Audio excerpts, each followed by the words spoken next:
Hey guys, I want to share something with you. This is something I don't hear people talk about too often, but sometimes we need inspiration. We need sources of new ideas. We need to see what our colleagues are doing. We're all part of the same community, no matter what level you're at. So sometimes it's fun to see what a guy starting out is doing. It's fun to see people I don't know what they're doing. Inspiration can come from any number of places. Before I start working during the day, I usually do these 5 things, so I'm going to share it with you. One of the first things I do, I go to Mog and Spotify. Both of them have their uses. Mog, here's my just list. I can just let this play top to bottom. It's just some things I like listening to. If I'm in a mood for country, I listen to this. And then I've got some songs that I like to just get my head right with. New releases, it gives me all this. And now I like the premium version because you get a little better fidelity. In this case with Mog, you get to stream at 320. Now with Spotify, first thing I do is I go to what's new and I check out what's new. I like this Billboard Hot 100. Kind of gives me an idea of where the world's at, what they like. And then if you look over here, here's a list that my friend Dylan Dresdo sent me of some things that he's listening to. Got a couple other buddies and we share stuff. A lot of times I just let these things play while I'm loading in a new plug-in or waiting forever for my rig to boot up. Now, another thing I like to do, I like to go to the Sound on Sound website. They've got a Secrets of the Mix Engineers. My buddy Paul Tingen writes this.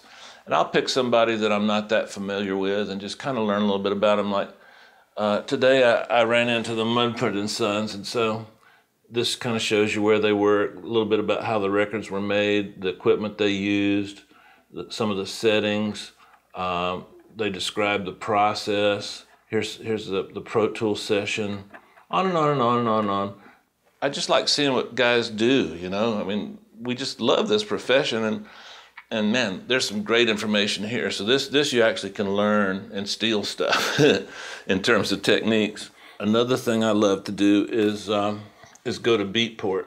The electronic dance world, there's no rules. It's probably the most open musical form there is right now. So let's say I know I'm about to be working on a pop tune and I'm tired of my same old effects. I'll just go to Beatport, let it play. It has popularity ratings for different songs, and I've got my favorites, and I'll hear a delay or I'll hear a weird little sound or something that might inspire something in me. So I use Beatport like you guys use Into the Lair. I go there for some ideas and some new things.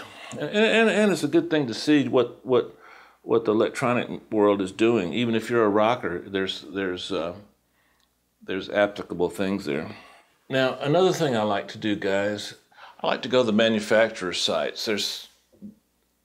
I know it's an obvious thing to say, but there's so much information, so much usable information on the manufacturer's sites. The plugin manufacturers are really good about showing you how to use their plugins, tutorials. Waves is incredible, UAD, Soundtoys, everybody.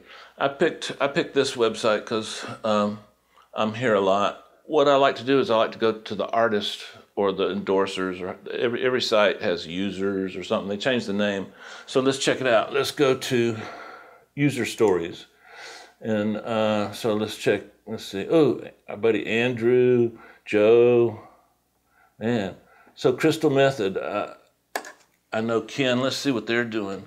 They talk about some of the things they've been doing, how they use this particular set of plugins, but concepts apply to any plugins. And then they start breaking down a couple of songs they've done recently. There again, it makes me feel part of a community. It makes me feel like I'm a mix engineer, you know, and these are the people that do what I do. I like to see what they do.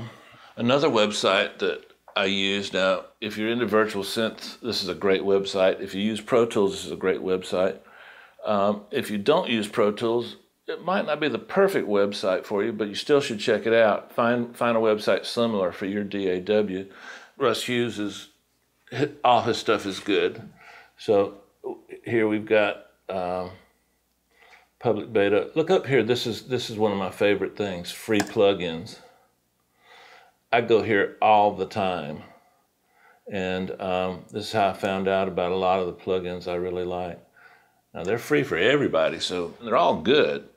Russ checks them out, so you know they're good. And that kind of lets me keep up with Pro Tools specific bugs, Pro Tools specific releases, kind of helps me time my purchases. If there's a big product coming out, I might want to sell some of my older gear before the new products come out and then be ready to buy the new products. This would be number 6 technically. I'm a guitar player, so I love this website, guitargearheads.com.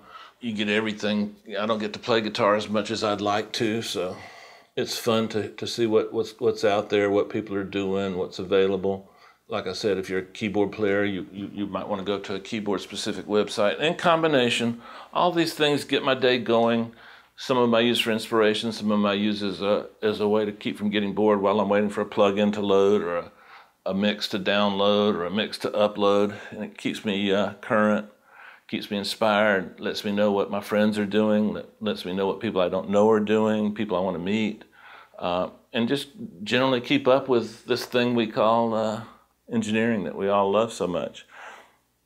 Here again, I asked you in another ITL, let me know your ideas, let me know your thoughts. Give me a list of some of your inspirations. I really will take them seriously because I learn as much from you guys as you learn from me. All right? Adios.